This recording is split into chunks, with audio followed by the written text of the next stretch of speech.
Bonjour, au plaisir d'être avec TV, vous sur Espace le TV. journal de 13 heures.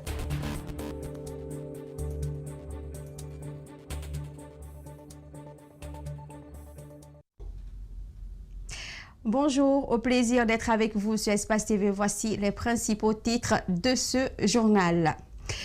Les femmes du Front national pour la défense de la Constitution étaient dans les rues hier mardi de Bambeto à l'héliport de Bellevue. Elles ont exprimé leur ras-le-bol contre les multiples violences meurtrières enregistrées en Guinée lors des dernières manifestations sociopolitiques.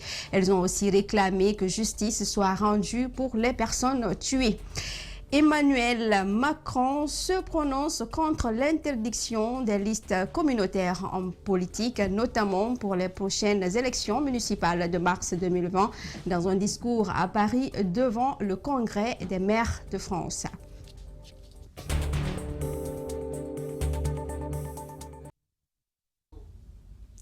Et voilà, c'était tout pour les titres. Bienvenue à tous. Marche blanche des femmes du FNDC hier mardi à Conakry. Elles ont dénoncé les tueries lors des manifestations à travers le pays. Au nombre de plusieurs centaines, ces mères de famille ont manifesté du rond-point Amdalaï à l'héliport de la Bellevue. Elles ont réclamé justice pour les personnes tuées, la libération des responsables du FNDC, mais aussi l'ouverture d'une enquête internationale sur les cas de morts enregistrés. Alcini Bari, Lamine Sidla était sur leur pas. Suivi. Elle a perdu son ami et vient nous rendre un dernier hommage à travers cette marche blanche. Les larmes aux yeux, le souvenir d'un être cher, elle interpelle. C'est mon meilleur ami. Le voir partir comme ça, franchement, au fond de moi, ça me dérange. Le professeur Alpha Condé, s'il te plaît, épargne nos amis maintenant, épargne nos frères, épargne-nous, pardon. Franchement, on souffre, au fond de nous, on pleure. J'en ai marre de ces pleurs maintenant. La tenue blanche, c'est la paix. Le foulard rouge, le sang des victimes. Le balai contre les mauvais esprits. Bambeto, point de ralliement, destination, Bellevue. Le message est clair. Imagine, ça fait 2 semaines, il y a eu 22 morts. Est-ce que ça c'est normal? Chaque jour on fait le marche. Le président n'a rien dit, il n'a jamais dit, il n'a même pas dit aux condoléances à toutes les victimes. On a 8 corps couchés dans nos morgues qui attendent d'être enterrés. On tue dans tous les sens. On tue à la maison, on tue dans la rue, on tue dans les concessions, on tue même dans les toilettes et on tire sur les cortèges funèbres. Dans cette marche, les forces de l'ordre sont derrière. Ce sont les agents de sécurité des différents partis politiques qui encadrent le mouvement. Ces femmes exigent entre autres une commission d'enquête internationale et la libération des membres du FNDC. On demande à ce que soit mise en place une commission d'enquête internationale de manière à faire la lumière sur tous les cas de violation grave des droits de l'homme enregistrés dans ce pays. Ça part des victimes des manifestations politiques, mais également des manifestations syndicales. À la Bellevue, les femmes prient, 2 rakats, des coups de balai, l'ambiance est festive. Les forces de l'ordre derrière. 14 h, tout est terminé. Globalement, aucun incident signalé. Restons toujours dans le même sillage. L'opposition guinéenne ne partage pas les propos du chef de l'État tenu récemment à Zérikouré lors d'un meeting où il a qualifié l'opposition d'être à la base des tueries au cours des manifestations politiques. Dr Fayami Limono a répondu à ces accusations du chef de l'État. Le président du bloc libéral est aussi revenu sur d'autres points du discours tenu par le chef de l'État dans la capitale de la région forestière. Mohamed Valek Touré et Ibrahima Sori 5 Soma. Suivez. Aux pratiques anciennes où il dilapide des forces de l'État. Alpha Condé, dans un discours prononcé ce week-end à Zérikouré, accuse l'opposition guinéenne d'être à la base de toutes les tueries dans des manifestations politiques. Il y a des gens qui n'hésitent pas à tirer sur les gens pour accuser nos forces armées. C'est pourquoi désormais, nous n'accepterons plus dans tous les pays, quand il y a un mort dans la rue, on fait une ceinture autour et on permet à la police judiciaire de venir faire les constats. Une sortie qui ne laisse pas indifférents certains membres de l'opposition guinéenne, notamment Fayami Limono. Il a bien voulu analyser les dires du chef de l'État qu'il trouve vides de sens. S'il tient, il continue à mettre le pied sur l'accélérateur, il sortira par la petite porte. Nous n'aimerions pas cela. Comment peut-on mettre sur la balance celui qui exerce un droit constitutionnel et celui qui commet un crime? En dehors des canets au sujet de la Constitution, Fayami Limono estime que des forces de l'ordre sont à la base des tueries. Dans le même discours, Alpha Condé voit de Guinée et dit avoir la crainte de laisser le pays dans les mains d'un clan qu'il qualifie de bandit. Le président de la République parle de bandit. Je ne sais pas qui il appelle bandit. S'il veut dire que le prochain président de la République doit être quelqu'un qui doit donner une nouvelle direction à notre pays, qui doit créer la rupture dans notre pays, eh bien, je serai d'accord avec lui. Selon Fayami Limono, aucune disposition de la Constitution ne permet au chef de l'État de briguer un nouveau mandat en 2020 et estime que la population guinéenne ne l'attendrait pas de cette oreille. Le ministère des Mines et de la Géologie, la société de droit anglais Sycamore Mining ont signé un accord cadre hier mardi 19 novembre à Conakry. Cet accord s'inscrit dans le cadre de l'exploitation des gisements de Kiniero dans la préfecture de Kouroussa. La société s'est déjà engagée à investir jusqu'à 35 millions de dollars. Notre reporter Abdoulaye Sadio Diallo commente les images de nos confrères d'Évasion Guinée. Suivez. Cet accord cadre signé mardi entre le département des mines et Sycamore Mining prévoit 4 points essentiels. D'abord, la société va effectuer une étude de faisabilité. Cet accord répond à la volonté et aux directives du président Alpha Condé en faveur de la relance de la mine de Kiniero. Nous y avons travaillé depuis quelques années pour trouver un investisseur qui a les capacités techniques, mais aussi et surtout les capacités financières, la volonté de relancer la mine. Donc aujourd'hui, Sycamore s'engage à produire une étude de faisabilité. En plus de cet engagement, Sycamore se conformera aussi au code minier guinéen. Dans l'immédiat, la société va investir 5 millions de dollars et ce montant sera plus tard multiplié pour atteindre 35 millions. Il s'engage déjà dès la semaine prochaine à être sur le terrain, à mettre très rapidement 5 millions de dollars sur le compte de la société, à investir au minimum 30 millions de dollars pour pouvoir porter l'actif en exploitation et procéder à une extension de capacité dans le futur. Donc cela est une excellente chose pour les populations de Kiniero. Pour la société, redévelopper la mine de Kiniero est une priorité et le tout se fera en harmonie avec la population locale. Kiniero was a very important mine for Guinea historically. Kiniero est une mine très importante pour la Guinée et historiquement un grand développement. We've come up with a plan to restart the mine in a short period of time. L'idée est de redévelopper cette mine le plus rapidement possible. And expand the previous operations to increase the amount of production, gold production for export. Et de redémarrer la mine et redémarrer le plus de production possible. Cet accord sera bénéfique à l'État et aux populations de Kouroussa à travers des créations d'emplois, conclut le ministre du Budget. Toujours dans le même registre, la compagnie des bauxites de Guinée CBG et le Centre d'études de coopération internationale s'inscrivent dans un projet d'appui aux activités génératrices de revenus aux différents groupements d'intérêt économique de sa zone d'exploitation. Cette initiative suit dans le cadre de développement économique durable et inclusif dans les zones extractives. La cérémonie s'est déroulée en présence des autorités locales de Boké, Gawal et de Télémélé. Fodé Omar Camara et Salifou Lifo Sissé.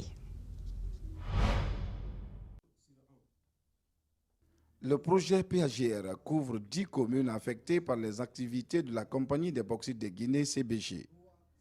Il s'agit des communes rurales de Kamsara, Kolaboui, Tanen, Sangaré, Bintimodia et la commune urbaine pour la préfecture de Bouké. Darambanyaki et Misra pour la préfecture de Télémélé. La commune rurale de Wendimbourg au compte de la préfecture de Gawal. C'était la 4e revue aujourd'hui, après 2 ans de cette phase pilote. Donc je pense que vous avez vu les commentaires, l'objectif qui était d'avoir 50% d'augmentation de revenus à l'issue de la 2e année a été largement dépassé parce qu'aujourd'hui les chiffres qui ont été montrés par l'agence qui est chargée de la mise en œuvre, à savoir le CCI, nous parlent aujourd'hui de 114%. L'objectif du projet PAGR est d'améliorer les conditions socio-économiques des populations impactées par les travaux d'exploitation minière de la Compagnie des bauxites de Guinée à travers le développement des AGR, activités génératrices de revenus. Au compte de l'année 2018, 48 groupements composés de femmes et d'hommes ont été formés et équipés par la CBG. Le PAGR est en train de changer de vie, en train de qualitativement changer la vie de nos bénéficiaires, qui sont les 48 GIE, majoritairement constitués de femmes et de jeunes. Les membres des GIE ont doublé, plus que doublé même, le revenu qu'ils avaient quand on commençait le projet, c'est-à-dire en 2017. Donc c'est un sentiment de fierté, c'est un travail collégial. Ce projet d'appui aux activités génératrices de revenus de la Compagnie des bauxites de Guinée, piloté par le Centre d'études et de coopération internationale, a été vivement salué par les autorités locales de Bouké. Il s'agit de l'appui que la CBG, la Compagnie des bauxites de Guinée, apporte aux communautés impactées à travers un projet dénommé Appui, projet d'appui aux activités génératrices de revenus. Ce que la CBG fait, si toutes les sociétés faisaient pareil, eh bien, il y aurait moins de conflits, il y aurait moins de difficultés. Le montant global de ce projet d'appui aux activités génératrices de revenus est de 3 749 347 $. La cérémonie a pris fin par la visite de terrain d'un bâtiment de fumage de poissons flambant neuf et une barque de 7,50 m de longueur.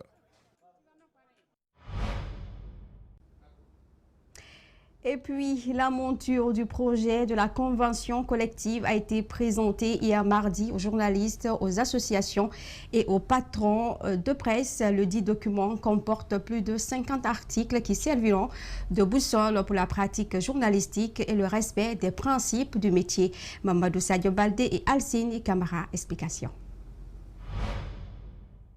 Améliorer les conditions de vie et de travail des journalistes, mais aussi protéger les patrons de médias et réglementer le secteur, c'est l'objet de la mise en place de cette convention collective. Donc cela étant, on s'attendait à ces critiques, justement c'était l'objectif de cette présentation pour que ces différentes préoccupations qui seront émises par les uns et les autres puissent être considérées à notre niveau, réactualisées et puis injectées dans la convention collective.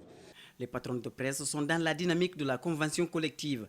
Ils ont fait montre de leur bonne foi en appuyant sa rédaction.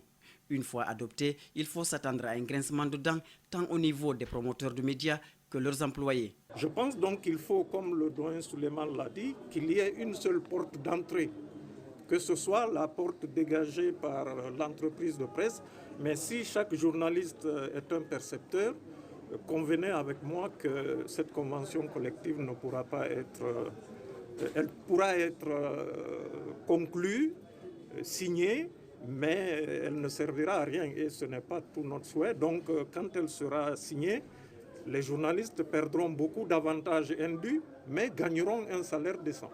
Le secrétaire général du syndicat des médias privés nourrit un espoir quant à l'aboutissement des travaux entamés comparé il y a 20 mois.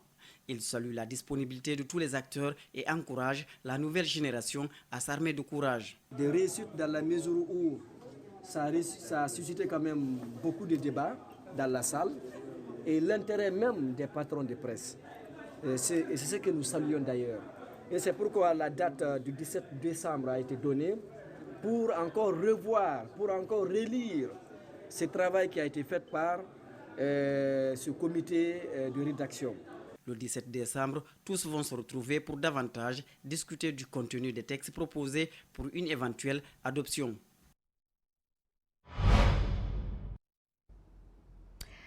Ouverture hier mardi à Conakry d'un atelier national de partage des résultats de l'étude sur la fiscalité et la transparence budgétaire en Guinée. C'est une initiative de la plateforme des citoyens unis pour le développement PQD grâce à un financement de OSIWA. Cette rencontre s'inscrivait dans le cadre du projet de promotion de la mobilisation et de la sécurisation des recettes fiscales à travers l'analyse du budget. Idrissa Bari et Ibrahim Massouma pour le compte-rendu. Amener les citoyens à contribuer aux efforts du gouvernement en matière de civisme fiscal et de la bonne gouvernance économique et financière, c'est dans ce cadre que la PQD, en collaboration avec les cellules de veille citoyenne, a lancé ce projet. Le but est de susciter une meilleure collaboration entre l'État, le secteur privé et la société civile sur la problématique de la sécurisation des recettes, ainsi que de la rationalisation des dépenses publiques en vue de stimuler le climat des investissements. Cet atelier vise donc à partager avec les acteurs concernés les résultats de cette étude. C'est l'occasion pour nous de féliciter le gouvernement guinéen pour toutes les réformes institutionnelles engagées dans le cadre de la mobilisation des recettes fiscales en République de Guinée. Mais malgré cette volonté politique affichée, le système fiscal et budgétaire guinéen est confronté à d'énormes défis, notamment quant au constat sur les pratiques de gestion et la justice fiscale, et surtout sur la perception des contribuables, sur la transparence dans l'utilisation des recettes fiscales. Dans ce rapport, la société civile note des efforts majeurs, notamment la réforme du Code général des impôts, la réforme des finances publiques et le système douanier. Malgré ces avancées, beaucoup reste à faire et la contribution des ESC est plus que nécessaire, précise le représentant de OSIWA en Guinée. Il est important pour la PQD et les autres OSC de s'intéresser aux questions des réformes fiscales pour aider les autorités à mobiliser et à sécuriser les ressources internes afin de faire face aux défis de développement et la lutte contre la pauvreté. Je voudrais vous inviter à examiner soigneusement les rapports qui feront l'objet de validation pendant ces 2 jours et d'apporter des contributions pertinentes afin qu'ils soient des outils de référence sur les questions de la fiscalité et la transparence budgétaire. L'étude dont le rapport fait objet de partage au cours de cette rencontre a été réalisée en 2018 par la plateforme des citoyens unis pour le développement en collaboration avec les cellules de veille citoyenne. Elle a couvert les 7 régions administratives et les communes de Conakry.